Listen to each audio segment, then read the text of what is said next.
여러분 반갑습니다. 강바울TV 007 바이블 스터디, 오늘은 요한복음 4장 첫 단락이 되겠습니다. 제목은 예수님께서 사마리아 여인을 만나시다. 오늘은 2020년 10월 8일 목요일이고요. 여기는 미국 텍사스 소망교회 강명식 목사입니다. 자, 예수님께서 사마리아 지역으로 지나가시게 되죠. 참 특별한 일이고요. 또 거기서 또 낮 12시 정오에 우물가에 나온 여성을 만나시다. 이것도 참 특이한 일이 됩니다. 특이한 일 가운데서 어떤 교훈을 얻을 수 있을까요? 여러분들 그 지도에서 보듯이 A, B가 있죠. 그러니까 남유다에서 갈릴리로 갈 때는 A로 가야 되지만 사실은 B로 이렇게 돌아갔습니다. 사마리아 땅, 북이스라엘 땅, 에브라임 땅을 지나치게 되는 거죠. 그쪽으로는 안 가겠다는 거죠. 지름길이지만 우회 도로로 가겠다는 겁니다.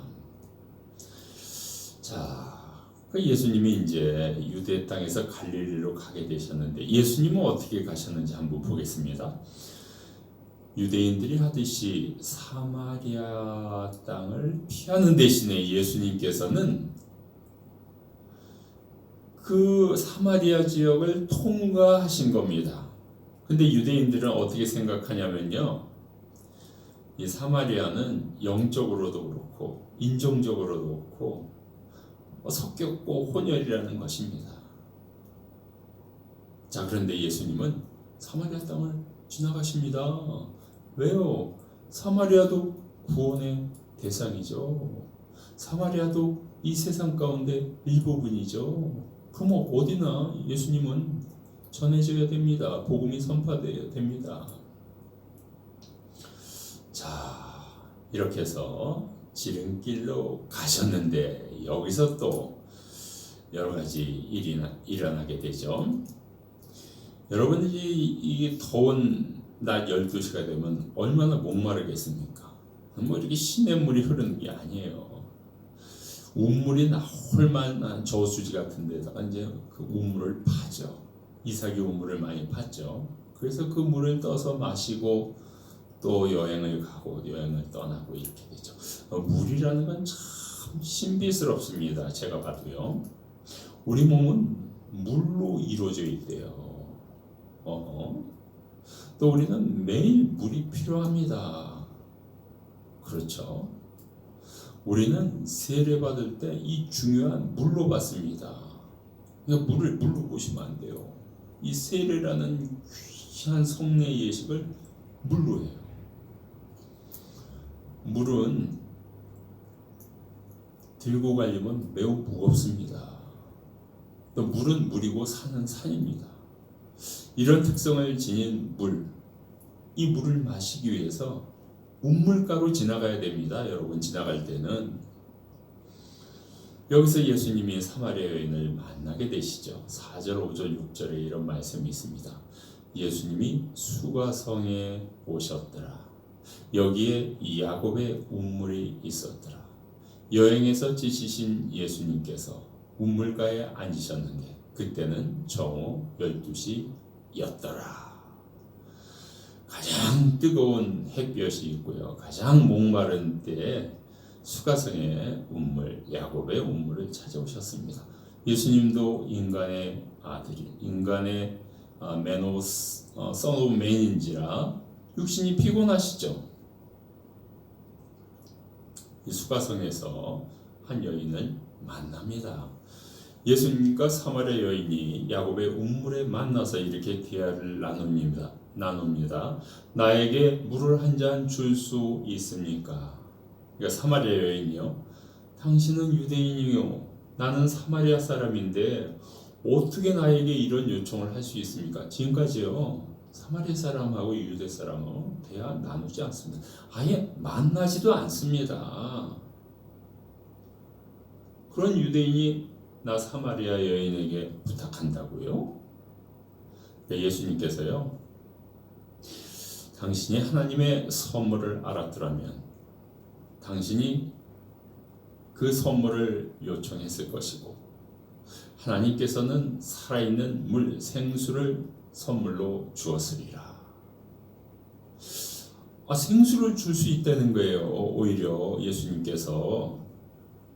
그러니까 사마리아 여인이 아니 그 생수를 어디서 구할 수 있습니까? 왜냐하면 이 우물에서 물을 뜰 수 있는 사람은 지금 사마리아 여인이거든요. 두레박을 갖고 물을 펄 수 있으니까. 근데 예수님이 생수가 있다니까 당신 생수가 어디 있습니까?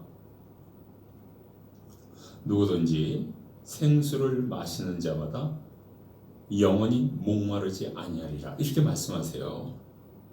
그러니까 이 여인은 피지컬 워터만 생각하는 거예요. 예수님은요 스피리추얼 워터를 말씀하는 거예요. 피지컬 워터는 계속 마셔줘야 되죠. 그러나 스피리추얼 워터는 한 번 예수님을 만나면 예수님께서 영원히 함께 거하시죠. 그러니까 영원히 영적으로 목마르지 않게 되죠. 이렇게 대화를 풀어나가는 겁니다. 우리 육신이 물로 이루어졌기 때문에 물을 계속 공급해 줘야 됩니다.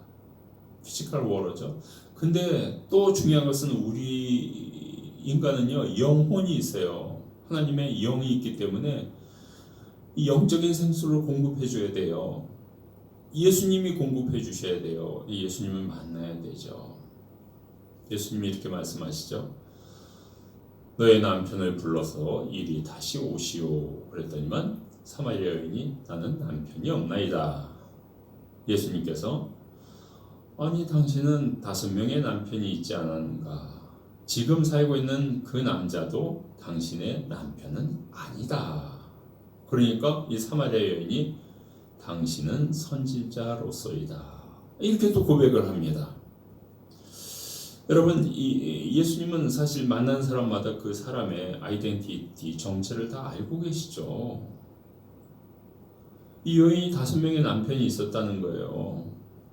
제가 볼 때는 피지컬 허스밴드가 있을 수 있습니다. 왜냐면 아수리에 끌려가고 혼혈되고 이래가지고요. 전쟁도 많고 이러다 보니까 막 남편이 계속 바뀔 수도 있는 거예요.